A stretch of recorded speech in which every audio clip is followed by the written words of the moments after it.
제목 삼성, 중국 투자 30조 위기 맞다. 오늘의 첫 소식입니다. 미국 정부가 삼성전자와 SK하이닉스의 중국 공장에 미국산 반도체 장비 반입을 제한했습니다. 이 말은 앞으로 첨단 장비가 들어가지 못해 중국 공장은 구형 칩만 만들 수 있다는 의미입니다. 삼성은 중국 시안 공장에만 30조 원을 투자했고 SK 역시 20조 원 이상을 쏟아부었습니다. 문제는 이 빈자리를 중국 업체가 차지할 수 있다는 거죠.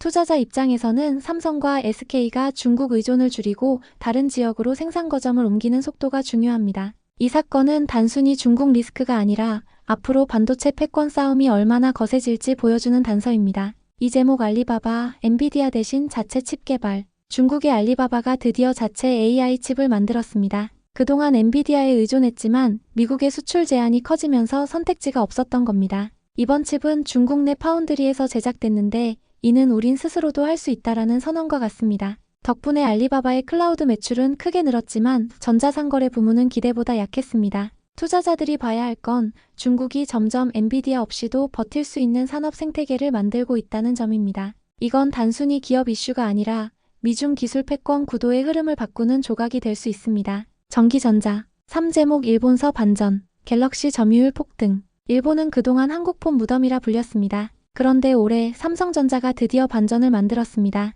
갤럭시 S25와 AI폰 전략, 그리고 폴더블 신제품 덕분에 일본 시장 점유율이 60%나 폭등한 겁니다. 특히 보급형 갤럭시어에 AI 기능을 넣으면서 샤오미 같은 중국 제품 고객을 흡수했습니다. 여기서 얻을 인사이트는 간단합니다. AI 기술이 이제는 프리미엄 제품만의 무기가 아니라 대중화 전략의 핵심이라는 거죠. 삼성이 일본에서 살아남았다면 글로벌 시장에서도 충분히 확장력을 보여줄 수 있습니다. 경제 4제목 코스피 연말 3,500 가능할까? 두 달째 3,100만 3,200 사이에서 움직이는 코스피. 전문가들은 연말까지 3,500선까지 오를 수 있다고 말합니다. 조건은 미국이 기준금리를 인하하고 글로벌 자금이 신흥국으로 흘러들어오는 겁니다. 조선, 반도체, 바이오, 미용 업종이 그 수의 업종으로 꼽히죠. 하지만 급등장은 어렵습니다. 상반기처럼 폭발적으로 오르기보단 업종별 순환매 장세가 나타날 가능성이 큽니다. 투자자들이 챙겨야 할 건 포트폴리오 분산입니다. 특정 업종 올인보다 여러 업종에 나눠 담는 전략이 유효해 보입니다.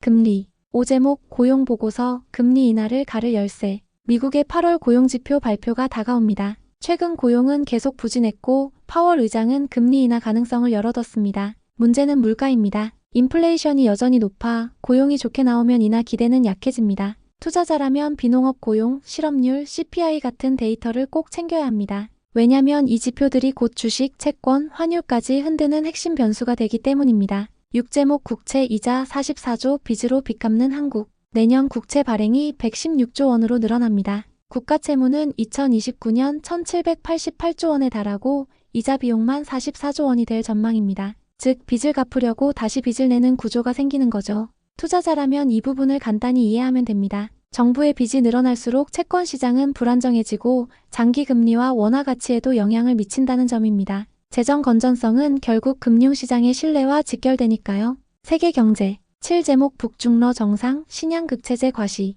베이징 열병식의 시진핑, 김정은, 푸틴이 나란히 섭니다. 서방 정상은 불참하면서 북중러 결속이 부각됩니다. 최신 무기 퍼레이드와 함께 사실상 우린 서방과 맞서겠다는 메시지입니다. 투자자 관점에서 중요한 건 지정학적 리스크 확대입니다. 국제정치 긴장은 항상 증시 변동성을 키우고 특히 방산에너지 업종에는 기회로 작용할 수 있습니다. 에너지 8제목 삼성 LG, ESS로 전기차 위기 돌파. 삼성 SDI와 LG에너지솔루션이 ESS용 LFP 배터리를 공개했습니다. 전기차 보조금이 사라지면서 대신 ESS 시장을 새로운 성장 동력으로 삼은 겁니다. ESS는 쉽게 말해 전기 보관 창고인데 AI와 전력 수요 증가로 급성장 중입니다. 투자자 입장에서 포인트는 분명합니다. ESS는 전기차보다 안정적인 성장 시장이라는 점입니다. 미국의 중국산 배터리 관세도 한국 기업의 기회가 될 수 있죠. 댓글에서 뉴스를 확인하세요.